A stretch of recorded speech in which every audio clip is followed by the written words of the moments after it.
Welcome to another edition of the show, people. How you doing? Christian, thank you for joining. I appreciate you, man. Even though you got a football game coming up, don't you? You getting ready for that game, boy. But I got me a special guest here today. He's a coach of the Norfolk Bruins. That's right, I believe. Mr. Rod Chamble. Thank you. Thank you for having me today. He's the first adult guest we had on this show. So we got to be on our P's and Q's.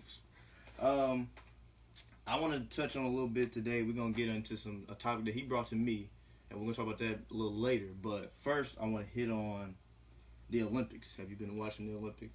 I seen this opening ceremony yesterday, and it looked like they really had it set up really well. Like everybody was having a really good time. I think Brazil is trying to do its best to present itself as a city that's able to host something so grand as this. Mm-hmm. And it seems like, there was a lot of fear about the health concerns kind of going on. Yeah. But I have to say, it seems like they tried to address them, like everybody's having a good time. And I'm expecting it to really be a really exciting event this year. Me too. Me as well. I was actually shocked at what they did with it.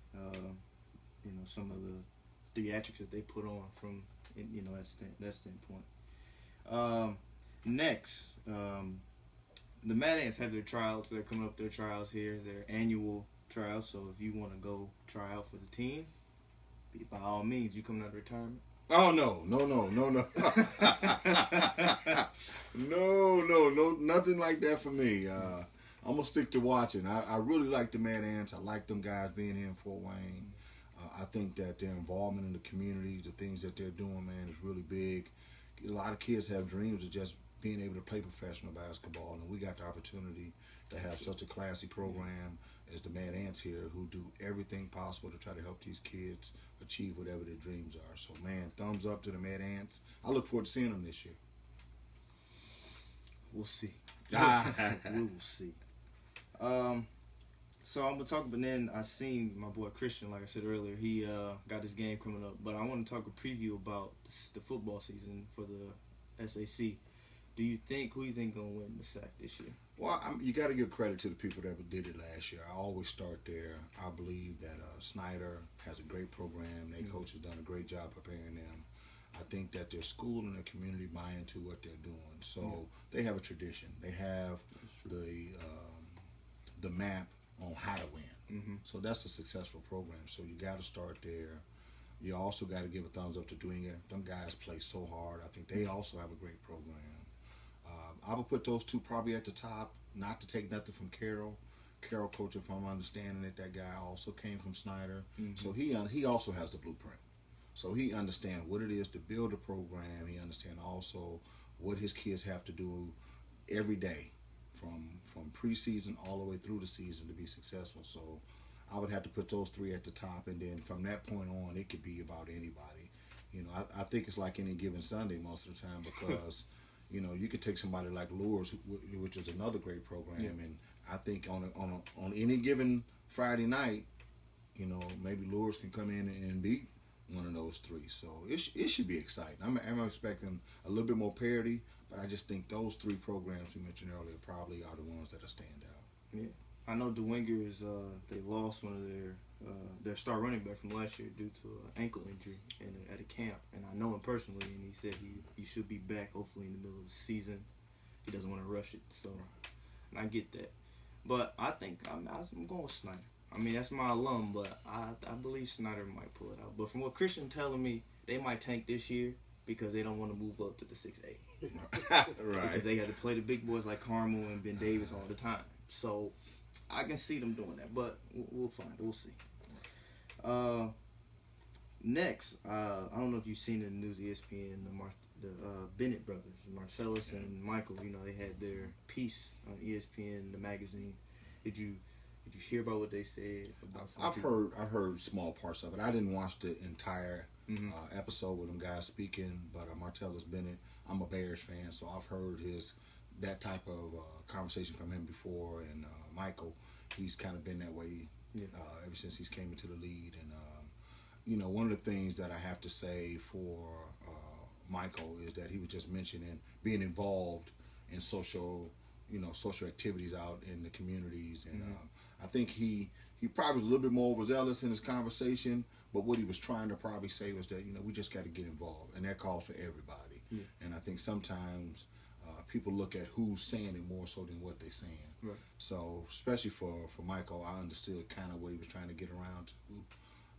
So I'm, anything them guys are saying that are positive, I'm thumbs up. I'm all the way into it, and I wouldn't want to try to understand what somebody possibly meant by just watching an excerpt in an interview. I don't know what was said before then or what brought it to that point. So I can't say a negative thing, but I do know that those guys, I know Martellus Bennett has done a lot of good things in the city of Chicago for a lot of kids, buying coats, buying book bags. Mm-hmm. He's one of the leaders in doing that. So, we want to make sure that as much as we try to knock somebody, we also look at all the great things that them guys have done for the years. Right. So I really don't have anything negative to put on it to it. I just think that we just got to, I believe in the wait and see process of it. Let's see what happens. Let's see what they do now.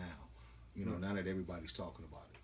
Well, now they were under fire for saying, well, not Michael, but Marcellus. He said that the league is a no fun league, and basically it's N-words for lease. Do you agree, disagree? From the context of how he said it, I should say. Right. Well, I think that, like I said before, he's speaking from his perspective. Mm-hmm. You know what I'm saying? I guarantee you there's not going to be a majority of people that's going to agree to what he's saying. He's giving you his view on it. So I don't play in the NFL. I don't know their policies well enough to be able to speak in that I'm for or against, But what I can say for sure is that it's definitely giving a lot of players some opportunity to provide for their families and provide for their communities. So, that's in anything we do. And I feel like, the NFL does a lot of great things also in the communities. I mean, the Boys and Girls Club, I used to work for Boys and Girls Club for 7 years, and the NFL was real big on making sure kids had free tickets anytime they wanted to go to the game. They gave us coats, computers. I mean, you name it. It's so many things the NFL has done for people in the community. Is everything the way everybody wants it? No. I mean, you can take any company, and at some point you can find something wrong with it. So the NFL is no different, when it comes to that. So there's going to be some positives and there's going to be some negatives. But I don't really look at it from that perspective, probably what he's coming from. Mm-hmm. I got you. And he also said that, since you're a Bears fan, I'm just throw this out there. He said Cutler is the worst quarterback in NFL history. Yeah. Well, I mean, everybody got a right for their opinion. I understand that. And I totally disagree. I mean, and I disagree because you're talking about somebody who has went through 5 or 6 offensive coordinators. Yeah. So every offensive coordinator comes in with a new system. New scheme, yeah. And, one of the things I can say is that a lot of people don't know some of the things Cutler's doing in the community. You know what I'm saying? This is a very generous guy, has done a lot, not just for his Chicago brethren, but he's also done a lot for Santa Claus, where he's from, Santa Claus, Indiana. Mm-hmm. He's done a lot of great things. So in regards to his play, there's been a lot of people who weren't all pro before they got to him, and now they're all pro. So, he has to be a part of that. He attributes to that. You look at from Matt Forte to Jeffries to Brandon Marshall. His career was pretty much on the downhill because of his personality. Yeah. But here's Brandon Marshall. I haven't heard too many bad things come from him, and he was able to help him be an all-pro also. So, I'm really excited. I think we got a great group. I think that Cutler is the right guy for the job. I really like what he's doing. He's saying the right things. He's working hard. His off season was really well. He lost some weight. He's gained some strength. And most people always say with Cutler, it's upstairs. You know what I'm saying? Mm-hmm. So, he gets hit, and we'll see. I think last year was probably his best year in the Chicago uniform, if you ask me. I mean, Gase was able to do some really good things with him. So, I'm really excited. I'm not saying we're finna win the Super Bowl, but I said our goal, they have one of the things they talk about Chicago is called bear down. Mm-hmm. And so bear down means that, hey, we're rebuilding, bear with us. So I think the goal this year is 800. The goal is to be 8-8. And possibly split with everybody in our division one game. If we can do those things, we're moving in the right direction.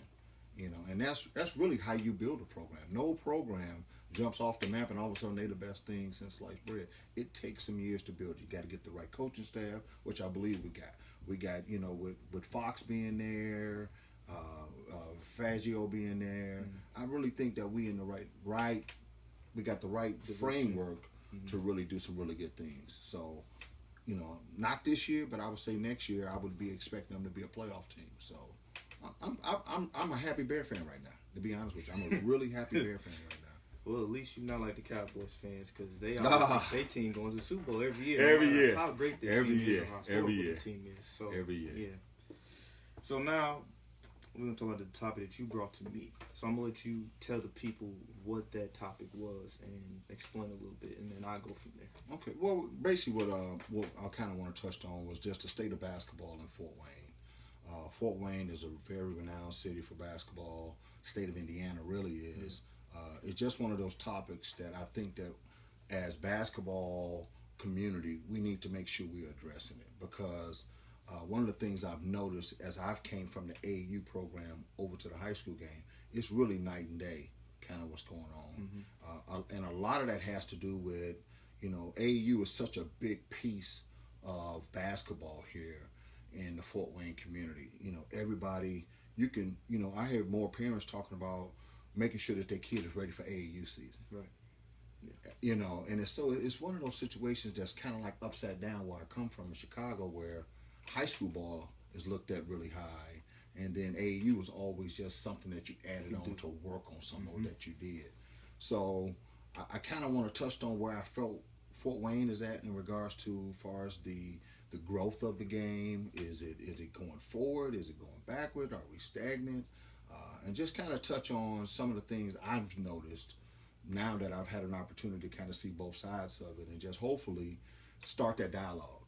Right. So that, you know, and I don't mean to give all the answers, but at least to be able to talk about it and to be able to say, we need to do something, because right now it's definitely not in a happy spot.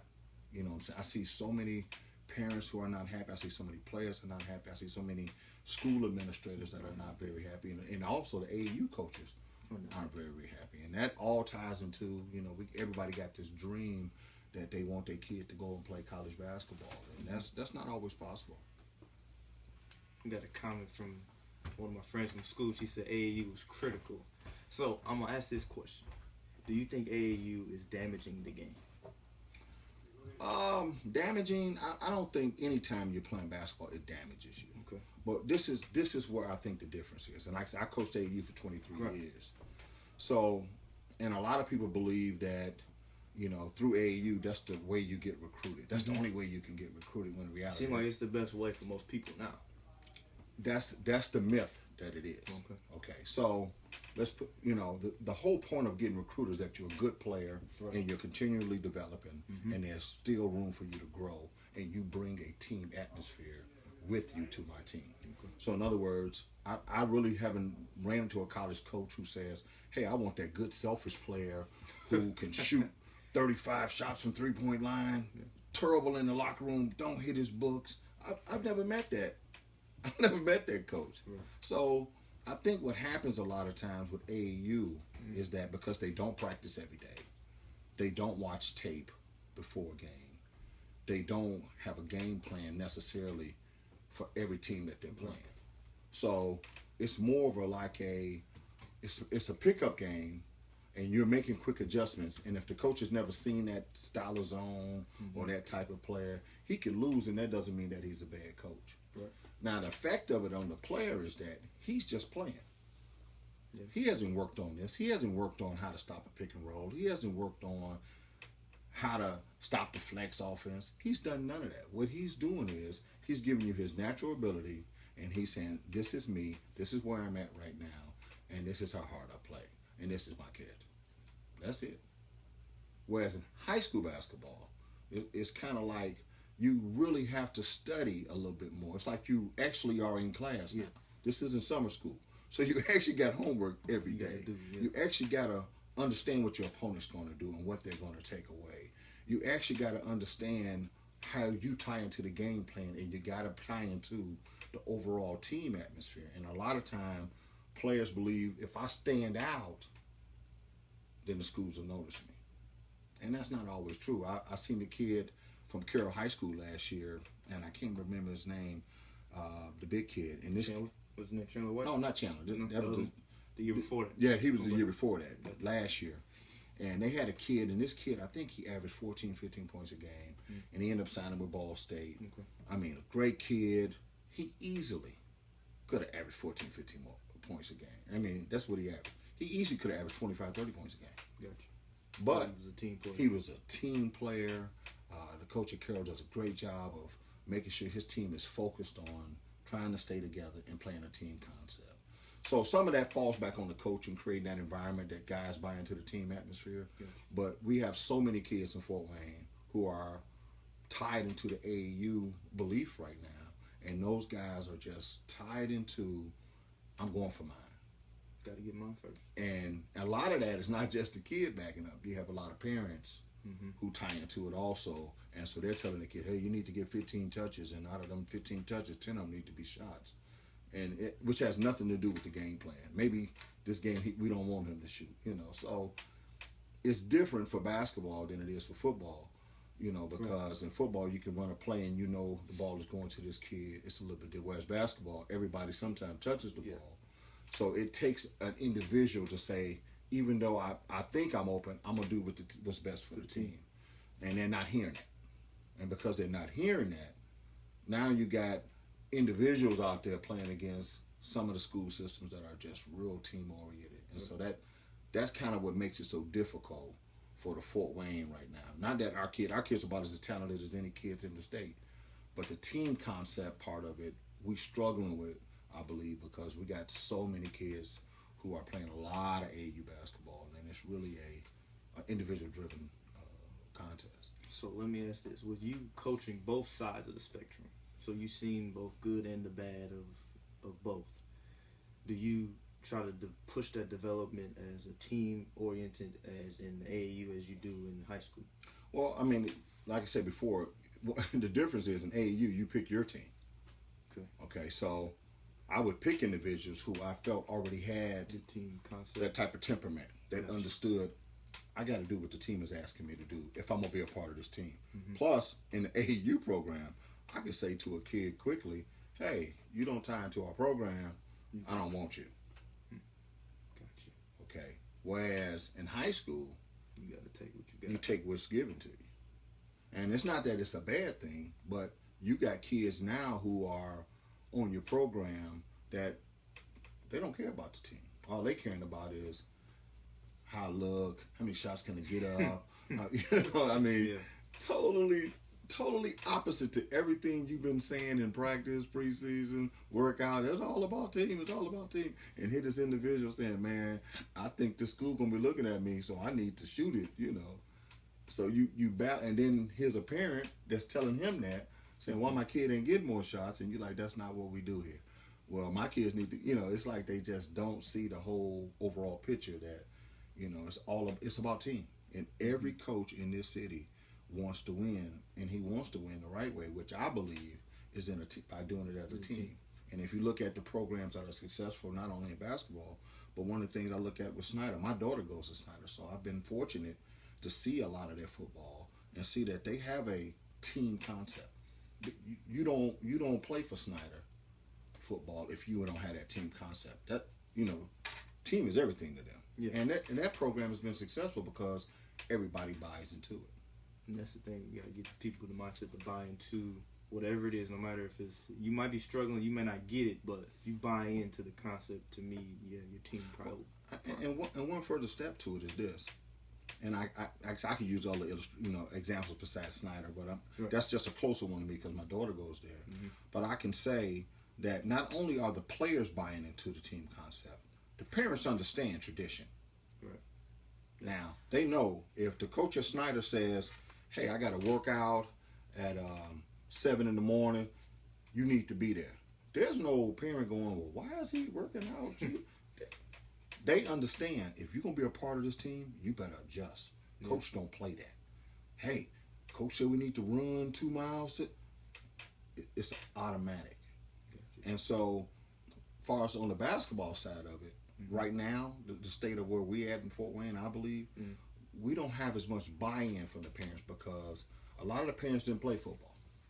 Or if they did, they was in a team environment. Right. So now you got parents who haven't been in a team environment, and so they're telling their kids, get your ones, so that way you can go to college. When in reality, if you really look at the percentage of kids who go on to college from D1 to D2 in Fort Wayne, it's nowhere near as high as it possibly could be.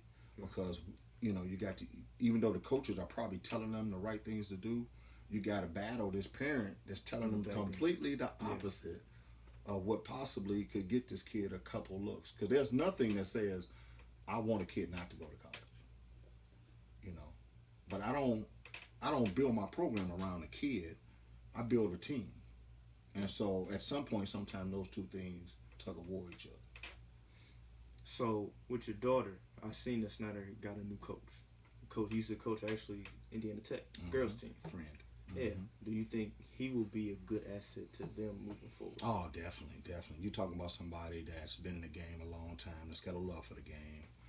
I was actually in a interview process with Coach Friend, earlier this summer, and had the opportunity to meet him. I didn't know anything about him, and I really thought this guy was a really good person. He's got the love of the game. You got that bug you don't when you're coaching. Right. You know, you can disagree with their philosophy, but if they love the game, you know it.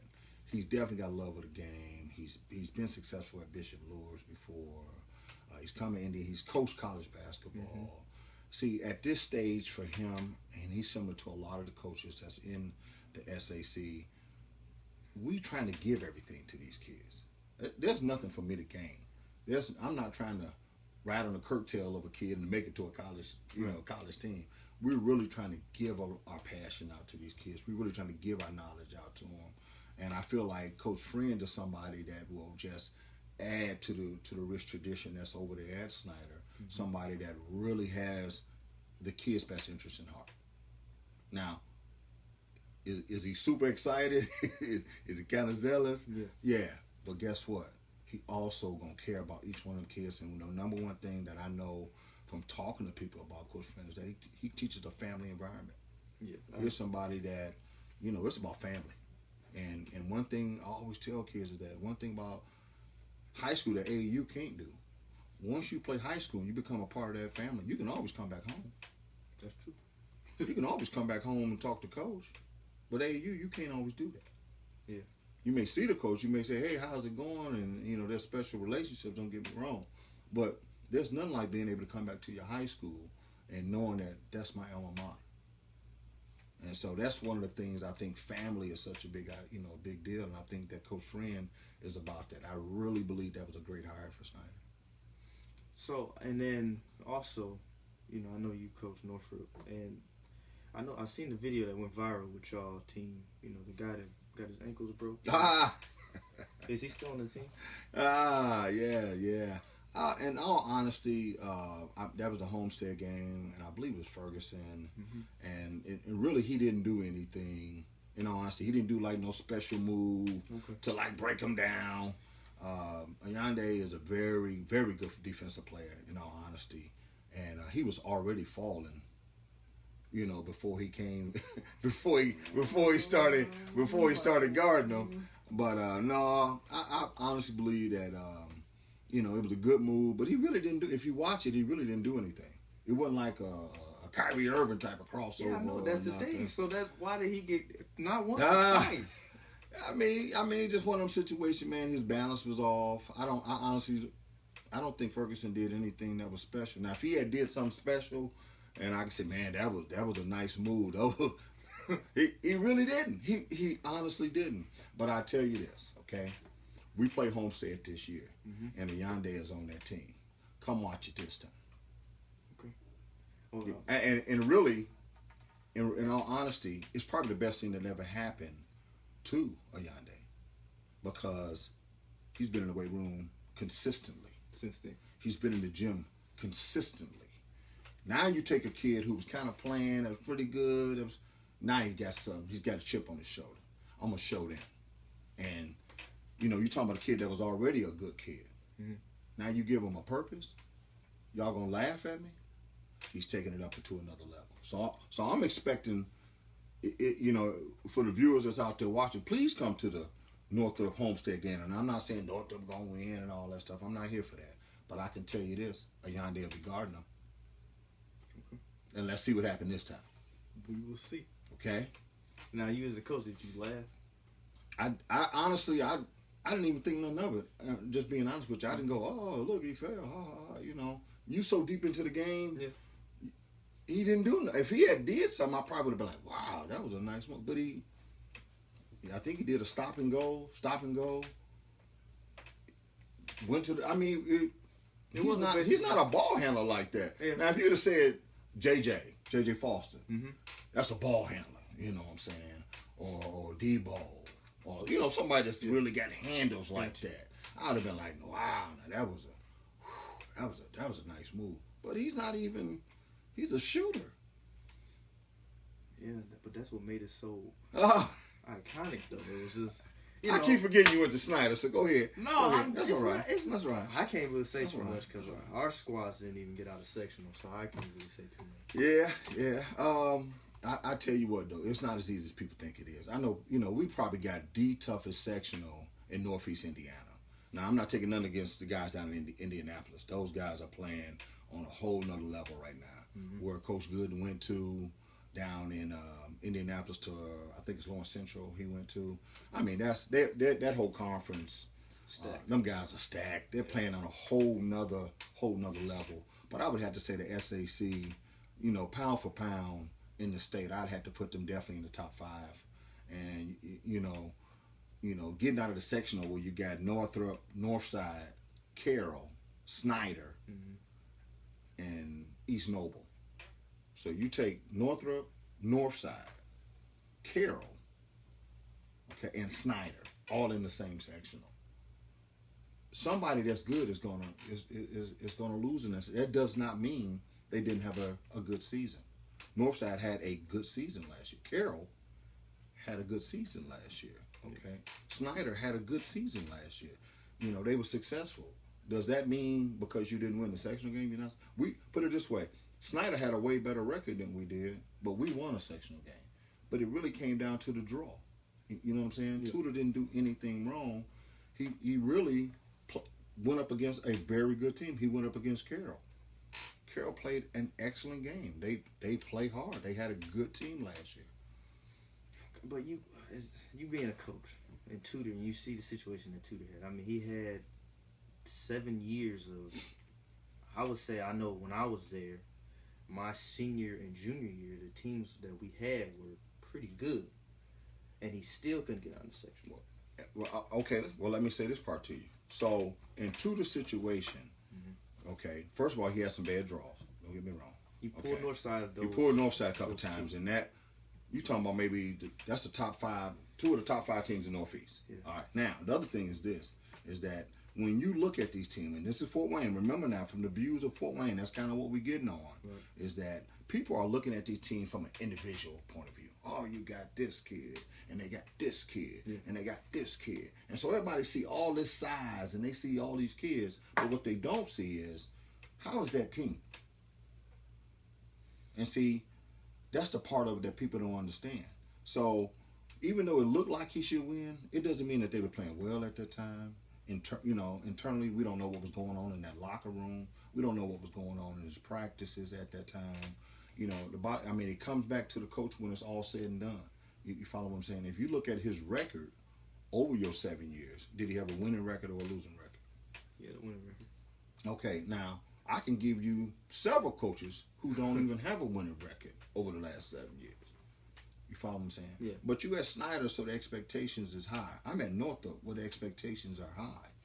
I wouldn't have took that job if they weren't high. But in the same token, you build a program and you build a tradition so that people would expect them things for you. And so Tudor just, unfortunately he ran into some bad luck. And sometimes, guess what? Teams came out hot and just outplayed them. I think he had 1 year where they lost. I think they lost 3 or 4 games the whole year, and then they lost the first round of the sectional. I mean, played great all year. Get to the sectional, run into Northside, season over. But at the same time, Northside probably had one of their best teams they didn't have in the last. It's like, sometimes you can have a really good team, but it's like Snyder girls have a very good team. Yeah. But they're playing at the same time that Homestead is probably having the best team they'll probably have over the next 20 to 30 years. So not that Snyder girls aren't good, but they're playing in an era when Homestead right now for girls is dominant. Mm-hmm. You just got caught inside of that wheel. I mean, you go back in the history of Northrop boys. You know, there was teams that Northrop had that probably should have won state, but this was during the era when Marion Gotcha. was doing their dominant stuff. So it wasn't that they weren't good teams. They weren't state quality teams. They just ran into somebody that was at their peak. You know, the greatest example is they asked Charles Barkley, they said, man, why you don't have any rings? And they were kind of joking with him. He said, the reason I don't have any rings is because I played during that Michael Jordan era. You put me in any other era. You put me in any other era, I got 2-3 rings. I just got caught up, he said, in an era when the Bulls were at the highest point they could be at. Now you put Barkley in it right now with the teams he had, he would have a ring right now. Man, but Jordan did retire, 2 years? He was gone for 2 years. Everybody had their moments to get there, and then, Very small windows, right? Yeah. There you go. And Houston took small windows. Took both of them. Yep, very small windows. So a lot, into the situation, I just think that he just got caught up in an era that was just, it was just some better teams at that time, man. And then facing the fact that Carolyn Homestead has come to the SAC, I think that's great for the conference. I love competition. Good move, very good move. But every coach got to step up now, and Northrop can go out next year, have a great season, man. We could be going great and get to the sectional and lose the first game. You can go undefeated all season and lose the first game in sectional, and everybody will say what? That was a choke. You choked. That was a bad season. You go 22-1. That's a bad season. You lost one time. Yeah. Or you can be 4-17, ain't won a game, go to the sectional, win 3 games, and everybody say, they had a good season, but they had that's pretty successful for them. Pretty successful. Good job. Yeah. You follow what I'm saying? So you got to put it in perspective. And the thing you got to look at is, did he build a program? Are his kids successful now? Did he leave a legacy? If he did, and it's from whoever perspective you want to ask, you know what I'm saying? Some people say, hey, man, he left a good legacy. Some people say, no, he didn't.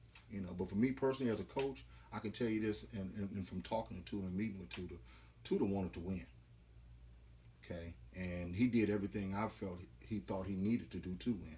You can disagree with it. You can say, man, I didn't like this. And it's easy to do that when you ain't in that seat. I always say to people, and I say this to my kids all the time, when you hear people telling you about what it takes to make it to college or to play D1, make sure they played it.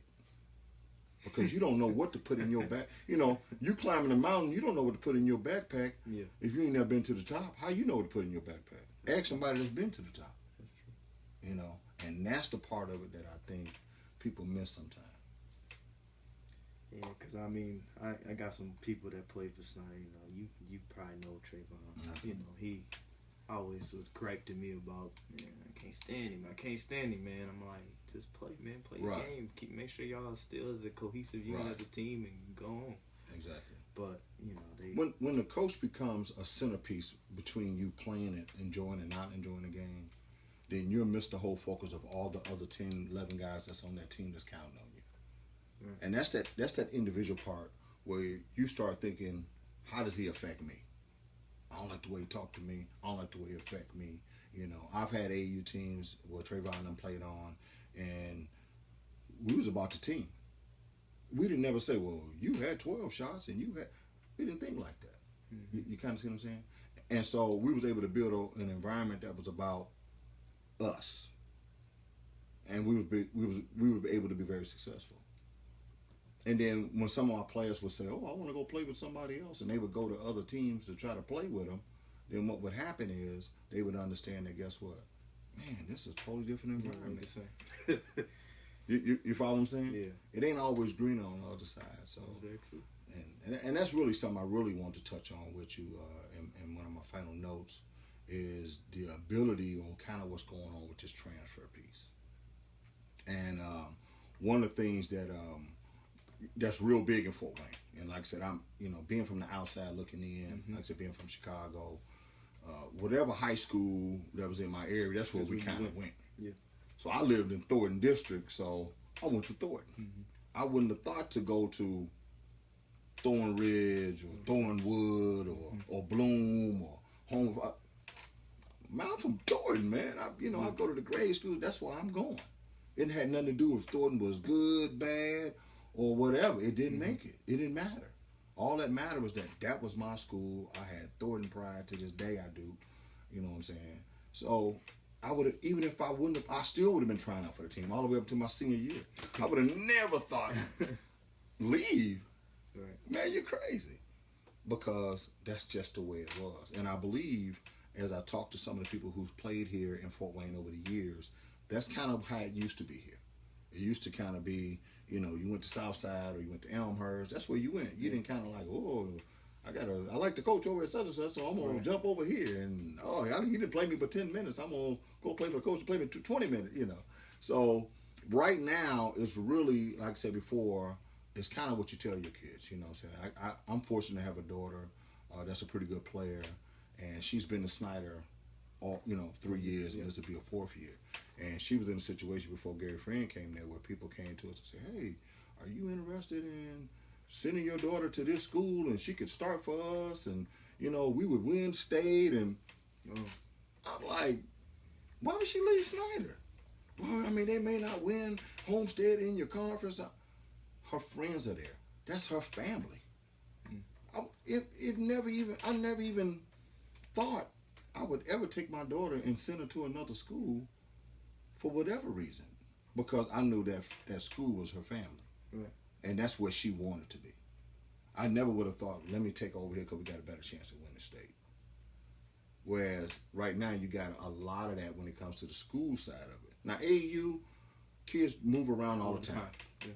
That's what AAU, that's AAU. It's fun, you play, ha, ha, ha. Yeah.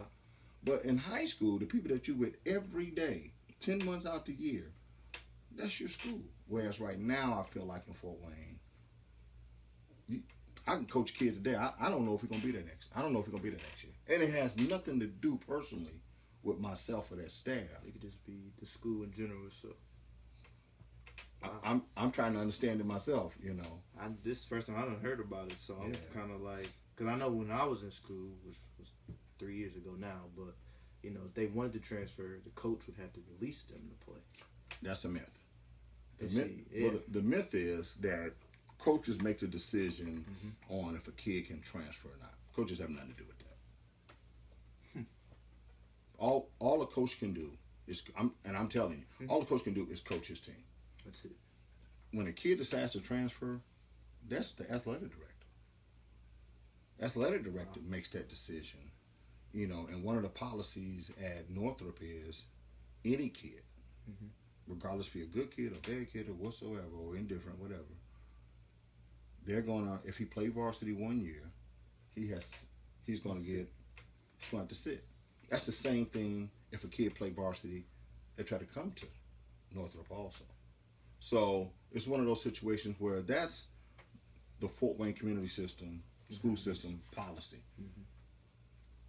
We don't make rules, we don't break rules. You know what I'm saying? And one of the things I can say about our athletic director, Bob Schenk, is that he's not going to allow you to break any rules. So just like if I say, man, I got a kid in here and I want to, I don't care who he is. Wow. He's not going to break no rules, and that's one thing Northrop does not tolerate even a little bit. Not even a little bit. I don't even think about asking a kid, hey, won't you come up? For what? That's the point. Because if you'll come over and play for me, that means you'll leave me just as quick. And I think a lot of time people don't understand that. They don't understand that these, kids will jump and leave. I'm just. And maybe it's, I think, with the new way that the world is, the reality, reality TV, and they look at their stars, they leave teams just willy-nilly, like, they just seen KD just left, OKC to go play for the super team, and they look at them like, well, I can do that too then. I'm not getting paid to do it, but I can do that. Right. So it's just kind of, I think it's the new reality that we've kind of instilled that they see every day. They look at it and they say, okay, I can do that. Well, let's put it this way then. KD did 9 years. 9 years, did his complete contract with Oklahoma City. You said, hey, once you play for 9 years, I'm going to pay you for it. At the end of them 9 years, you have a choice to go wherever you want to go. So for you to say he just jumped up and left, he didn't. He honored his contract, and he had the freedom to pick wherever he wanted to go. Now, if the school was set up to say, hey, after 1 year, if you don't like your situation, you can go wherever you want to go. If that was the rule, then everybody needs to act accordingly, coaches and everybody else. Now, is it hard to make a program like that? Yeah. Is it going to be hard to compete against the rest of the state that's probably not having as much movement as Fort Wayne? You follow what I'm saying? Fort Wayne, we have a lot of movement because there's a lot of people in the individual thinking about themselves moment right now. They really focused on me. Yeah. They don't think, hey, like Snyder football would do, hey, how can I help the team win state? I know several kids that play for Snyder football, and I cannot think of one of them that say to me, man, I'm gonna have a great year. I'm gonna have 15 touchdowns. I don't hear that. And I know money. I know Money Woods. You know what I'm saying? A great kid. He don't say, oh man, I'm gonna have. He say, hey, we gonna win. We're gonna have a great season. Their conversation is night and day. You know what I'm saying? Because they don't talk. They know as a collective unit, more good things will happen for them. And they act like a unit. Yeah, because we even be messing with Christian, man. We always used to joke with him. Hey, you rode the bench. You ain't playing. It's in the state game. And you got a ring on. Yeah, he got the ring. Got the ring on. Ain't do nothing. But he got the ring on. Team, so the team did well. Exactly. I got my ring. That's all I care about. And I'm like, I can't be mad at you for saying that. And guess what the coaches told him? They said, hey, this will help us win. Yep. And they do what? They buy into it. That's the thing. If I'm saying, but football isn't dealing with the rash of people that are playing 7-on-7 compared to people that's playing AAU basketball. Yeah. You follow what I'm saying? So, you know, it's just one of those differences that's kind of going on right now that ties into everything we kind of talk about, is getting people back to the point where, you know, if you play for Lewis, man, good, you know, and, you know, you play for Northrop, good. You play for Southside, hey, we're going to battle y'all, man, and let's go at it. And, you know, next year, you beat us this year, guess what? Hopefully we beat y'all next year. Yeah. And that's really what it's about. And now it's not, because like I said before, any coach in Fort Wayne, and he'll be a fool, you know, to disagree, you really don't know who you got from season A to season B. Now, don't get me wrong, there's closer units out there. There's some teams that are real tight-knit. Yeah. You know, to Northside, they've dominated the SAC. Very close-knit. You don't see a lot of movement. Yeah. Not too much movement from Northside when it comes to players jumping around. You know what I'm saying? Don't too many players try to jump to them, because they know if you ain't been a part of that family, you ain't been there. It ain't happening there. Right. It's just like in Snyder football. If you probably ain't been there, it's gonna be tough to get inside of that family unit. And that's because, you know what, those programs have been very successful over the years because they've built that. And so I come to Northrop and I'm like, I come from a family unit high school where we dominated in the Chicago area forever, as long as I can remember. Thornton has always been good. But it's always about Thornton.